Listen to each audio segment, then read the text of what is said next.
Okay, we're live. We're live. We're live. We're live. We're live. We're live. Sorry about the delay, there, guys. Hey, guys. It's Old Man G here, back again with another top 10 United Players Weekly, and most likely the last one for quite some time. So if you're listening to this live or if you're going to be listening to this later, obviously, you know, the ongoing coronavirus pandemic has basically meant that essentially all football and almost all sports has effectively been suspended indefinitely. Yeah, like it's a big it's a big shock. It's something that's been unprecedented, and you know, we just wait and see, you know, what will happen basically. But because of that, like I said, this will probably be the last time I'm doing this, because well, obviously there'll be so many weeks of football, about a month of football, because I think the Premier League's been delayed back to the 3rd. So what we're going to do in the interim, aside from doing football-based things, we'll be doing a lot of uh, career modes with pairs and FIFA, etc. We'll be doing a lot of top 10 lists of other things, you know, so like top 10 best attackers, midfielders, all the rest of it. So we'll try and vary the content that we give out on this channel in the next month or so, while we obviously hope and pray that no one gets harmed due to coronavirus. So anyway, up to the main issue at hand. So I'm going to just quickly show everyone who was in the list. Obviously, if you're new to the channel, please like, share, and subscribe to Red Devil Studio. Follow us on Twitter, United X, Twitch, and Instagram on Red Devil Studio, as you can see below. So if you just look at this, last week, this was in the top 10. So Bayer was at number 10, ighalo 9, David De Gea 8, Nemanja Matich 7, Maguire 6, Luke Shaw 5, Martial 4, Wan-Bissaka 3, Fernandes 2, and Fred 1.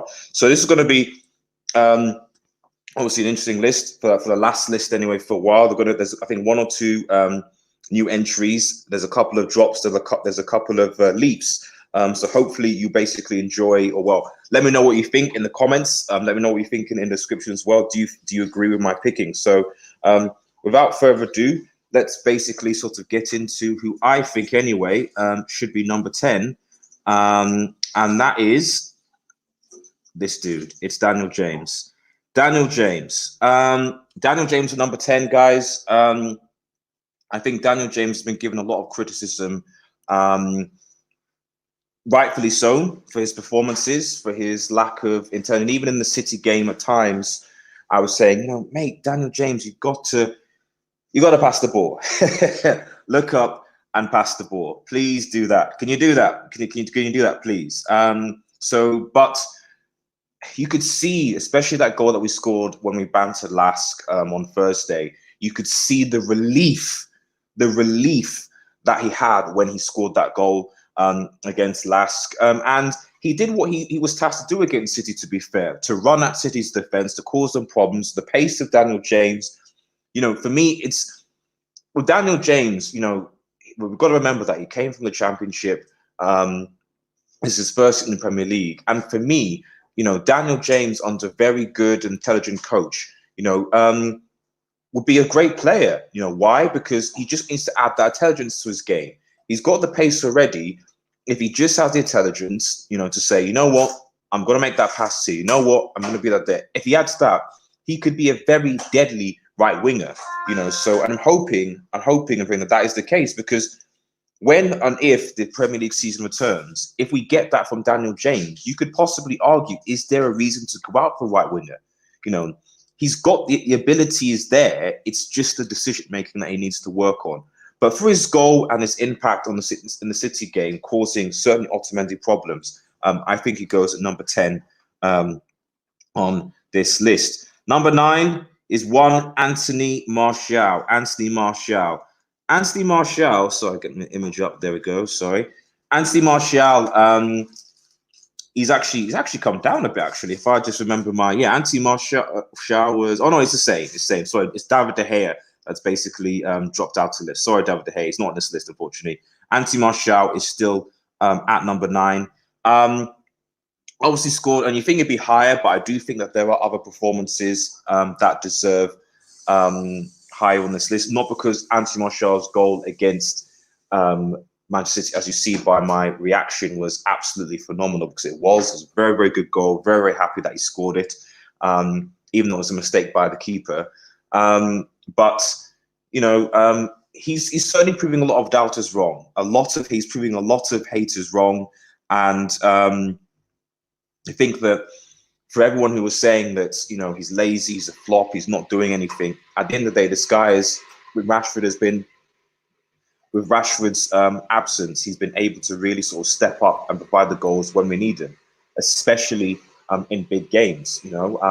And if the season obviously wasn't being suspended, I'm sure that would be the case as well. So I think there's still a bit more to do for him, given we know his ability and his goal scoring, and just the fact that just over the last, you know, month and a half or so, there have been so many United players that have stepped up to the occasion or been so consistent that they deserve higher. But right now, Anthony Martial, number 10 in the player ratings.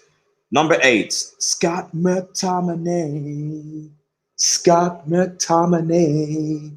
Scott McTominay. Scott McTominay, man.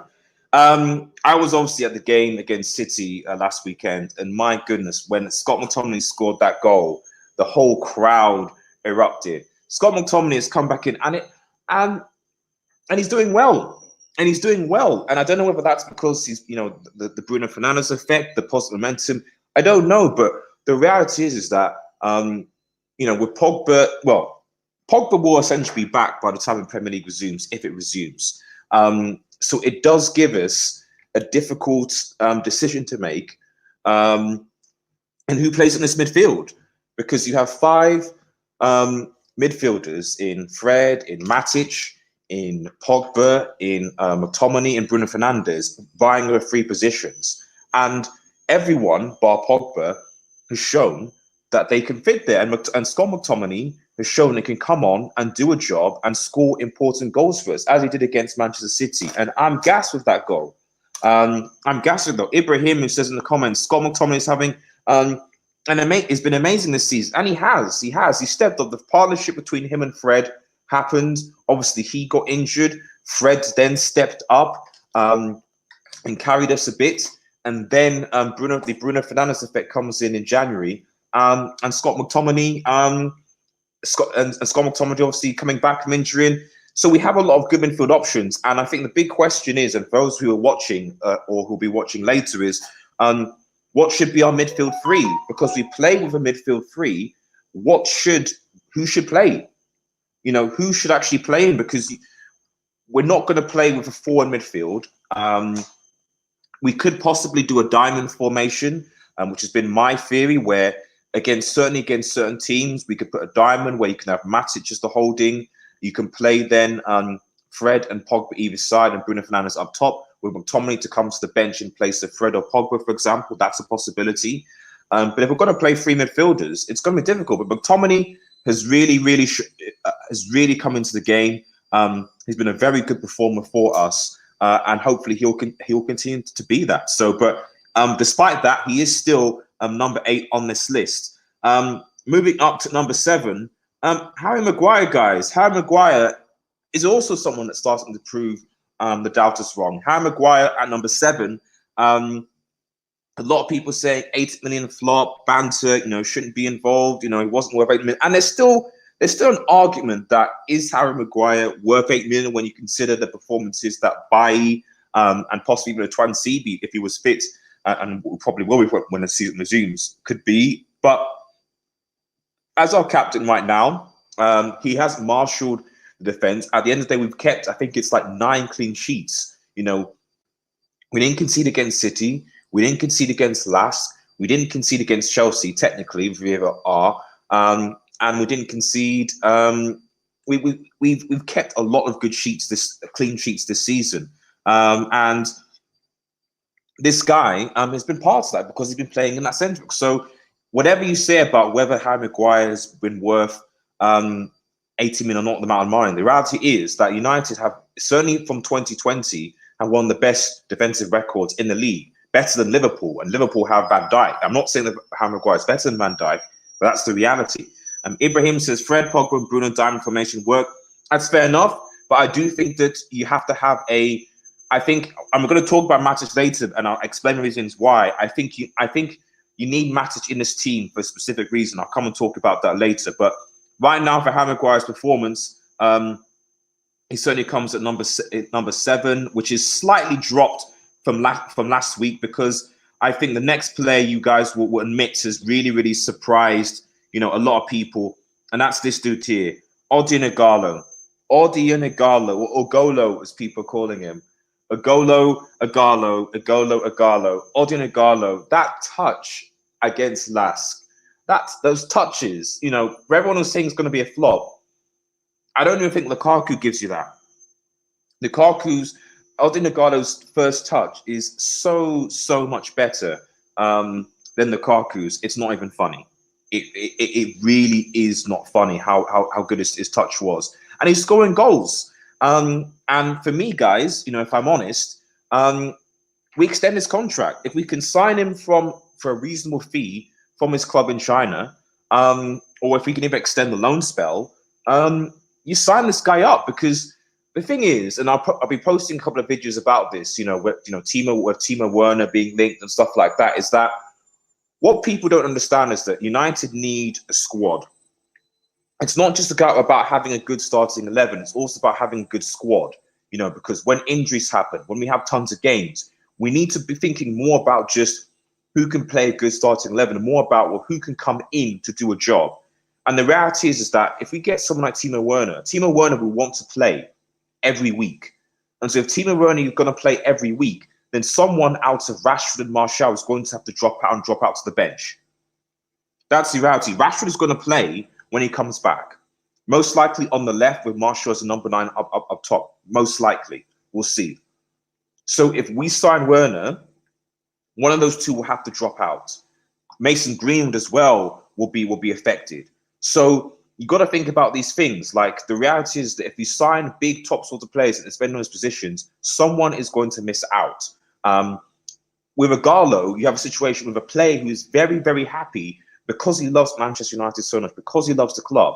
He's happy to be like, you know what? I'm happy to play against Derby. I'm happy to come off the bench. I'm happy to play in Europa League games. I'm happy to contribute. Maybe in some big games, I'm happy to contribute where I see fit. And against City, my goodness, his hold-up play, even in the 5 minutes, he could have easily been man of the match by that. Before that, his hold-up play, which is what we need sometimes, because when we want to see out games, we want to be like, right, okay, we don't want to concede a goal. We need someone to basically just sort of hold up the game, hold up the play.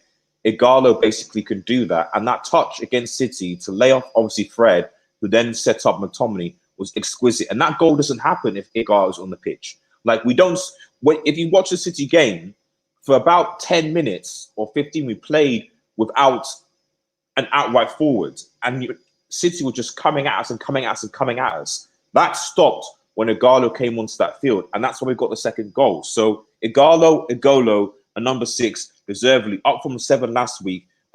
He's been amazing. And I think, in my opinion, we go for him. Now, number 5, Fred, man. Fred has actually dropped a bit from Fred was 3rd, so he's dropped to 5th, only because there have been so many good performances ahead of him. And Fred has been very good. It's been good for us. Consistently good in the midfield. I just think that there have been a lot of players in the last two games, certainly against City and certainly against Lask, that have performed. It's almost like, it's not that Fred has played badly, and that's why he's still 5th, and that's why he's not dropped out, he's not done any of those sort of things. But he's just consistently been, he's given us that consistency. It's just that so many players, because he's been consistent, because Fernandes is consistent, because Wan-Bissaka's been consistent, have also stepped up and given the stat. And Fred has possibly been most improved player at Manchester United this season. He's been amazing for us.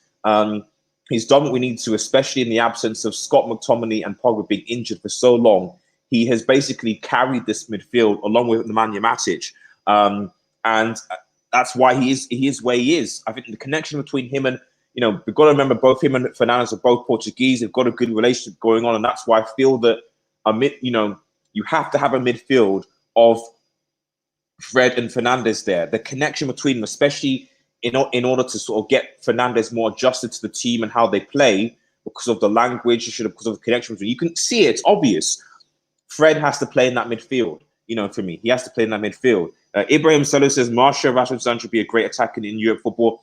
I'm going to be posting a video about Sancho because I personally think we shouldn't spend 120 million on him. But given the economic impact of Corona, he might be less. So we'll see. We'll have to see. But I think like a Traore, for example, will be a lot cheaper than spending 120 million on Sancho. We can reinforce other areas. But that's my opinion. But we'll see. But Fred dropping down, but still a very, very consistent performer, and he is number 5 on our list. Number 4, which might surprise few people, is Bruno Fernandez.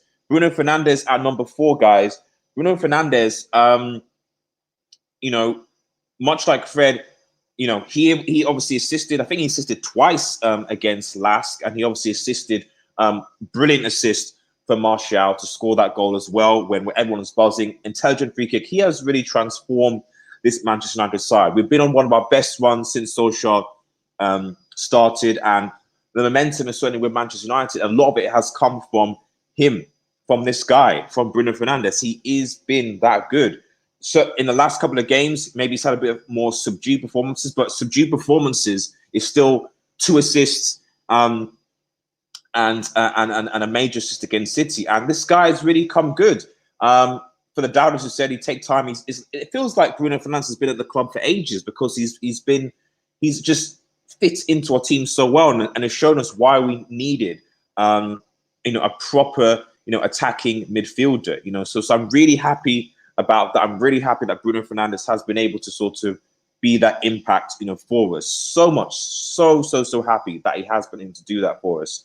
And basically, what else can you say about this guy? So it's probably a tie between him, Fred, and possibly even Wan-Bissaka for player this season. So he has been that good. Let me know what you think about Bruno Fernandes. Do you think he's been has made such an impact, and how do you see things going forward, especially with Pogba coming back into this team? But Bruno Fernandes at number 4, he has dropped down, but top 5 is still really good and still a testament to his ability. Number 3 might surprise a few people. I'll just get the number 3 is this guy, Nemanja Matich.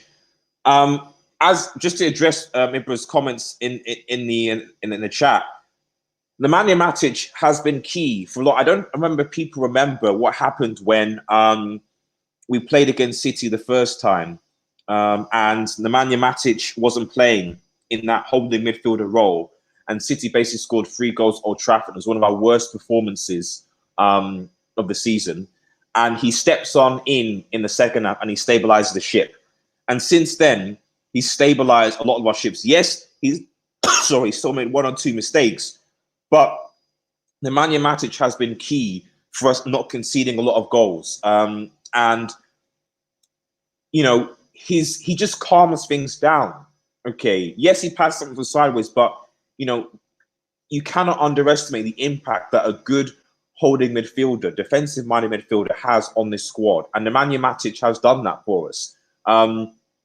That's why I just think that for people that just say, oh, Fred can play there, McTominay can play there. Yes, they can. McTominay can play there, Fred can play there. But they don't have the defensive discipline that Matic has. They don't have the ability to really, and we saw that against City at Old Trafford in the Carabao Cup. They don't have that. And for me, you've got to basically play. Obviously, Matic is older now, so you can't play all games, and especially against lesser teams, he doesn't. But against big teams, against teams that we struggle against, you've got to play Matic in that midfield. And whether that's whether we go to a diamond or whether we have to alternate with Pogba and so on, we'll see what happens. But for me, Nemanja Matic has proven a lot of haters wrong. He's proven a lot of doubters wrong about his ability, and that's why he signed another extended contract for a year. So and hopefully he goes from strength to strength. But it's testament to the fact that when you play players consistently, they get better. Matic and Fred were in and out of the team and not playing consistently. And because they were playing consistently, like at the start of the season, we're playing Pogba, McTominay, and Pereira. Matic and Fred weren't even looking. So that midfield didn't work at all. Now that were playing Matic, that were playing very consistently, you're seeing the potential of these players, and long may it continue. So, who's going at number 2? Who's going at 2? Who's going at number 2? What is happening at number 2? So number two is this guy. I think it goes to Luke Shaw. Luke Shaw has had a massive improvement this season. Certainly in the last couple months when we needed him, playing a new position of the left-sided centre-back, where he's done a good job there. And obviously a left back. And you could argue that he's been better at left centre back. I think for me, one of the reasons why he obviously had a very good game in the Europa League, but I think when you look at the game against City and when you look at what happened when Mahrez was brought on, and Mahrez was basically dominating Brandon Williams. He could have scored, and Mahrez was dangerous. And Luke Shaw comes on and shuts him down completely. We lose that threat. Tactically good by Solskjaer, but also very, very good from Luke Shaw. And this guy is a guy who has got his critics. He's got his critics, but has shown that he is a good Manchester United player. He's kept himself fit, was the main thing. He's been blighted with injuries, and he's probably been injury-free for longest haul. I think Brandon Williams has been good because that's been able to give him a good rest, backup, etc. So he hasn't been able to give injuries, but also give him a bit of competition, which has been helpful. But Luke Shaw, for me, deserves a spot. Like he has been one of the most improved, and our fullbacks have improved, which is a testament to Manchester United. Considering that, I think that certain likes of Robertson and Alexander-Arnold, Liverpool, are better. Certainly over the last month, I've seen their form dip and go the other way. I think if we play Liverpool now in the Formula win, we'd actually beat them, personally. Ibrahim says, Matic is really solid and Bruno cheers the whole team, but if Pogba and Bruno play, we have to be aggressive. Fred, Pogba and Bruno. Yeah, that's a very much more attacking. Fred, Pogba and Bruno would be very much more of an attacking, go-at type of team. And so we'd have to vary depending on what we'd want to do, concede goals or score tons, So I think that's a fairly good point. So Luke Shaw, number 2, obviously up from, I think it was 3rd last week. So number 1 goes to who's been the most consistent player this season and the best player in the United season, and it's Wan-Bissaka. And Wan-Bissaka for Manchester United this season has been Mr. Titanium. He's been the best, one of our best players, if not the best player, because he's been so consistent. Because I cannot think of many games where he's been bad. Aside from possibly the Crystal Palace game, he's been so good. He's been good. I think, did he give away 1 penalty? I think he gave 1 penalty away because with Burnley, I can't remember. But aside from that, he's just been that good. And with a actual good, well-classed right winger, I think it'd be even better, because there wouldn't be so much of a reliance on him to say, oh yes, but he needs to be better going forward.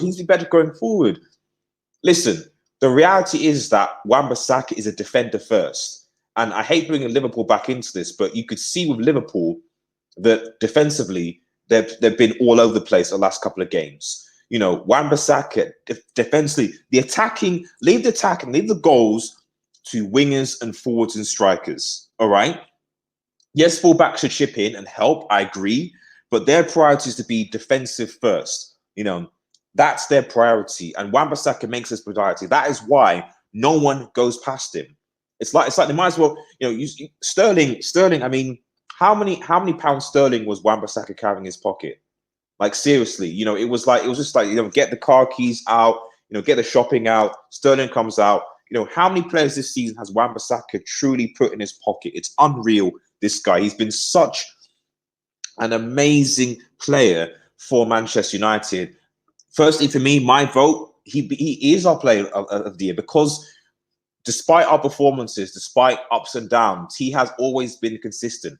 And you can see teams don't go down our right side anymore. They go through the middle. They go through the left because of this dude. And that's why, for me, Wan-Bissaka, for me, is our number 1 Manchester United top player, and will be for some time, unfortunately, because obviously the Premier League has been suspended. So thank you so much for watching, guys. I really, really appreciate everyone who's tuned in, obviously in the comments, and people obviously be listening after the event. Make sure that you hit a like on the video and subscribe to the channel if you're new. Post in the comments below as well. Really, really appreciate it. Follow us on Twitter, UnitedX, Twitch, and Instagram. We're posting a lot of stuff now in the coming week. But what do you think, guys? Let me know if you agree or disagree in the comments below when this video is finished. Have a nice evening, guys. Stay tuned for more Manchester United content. We'll be having a Saturday night live show a lot later this week. Lastly, Ibrahim's comment, sorry, Matich is really solid. Bruno really cheered the whole team, yep. And then bissaka really deserves the #1 top player. He is. I absolutely agree with you, Ibrahim, and thank you for tuning in. Shout out to the comments and shout out to everyone who'll be listening on the show. Have a nice day, guys. Take care, everybody, and cheers.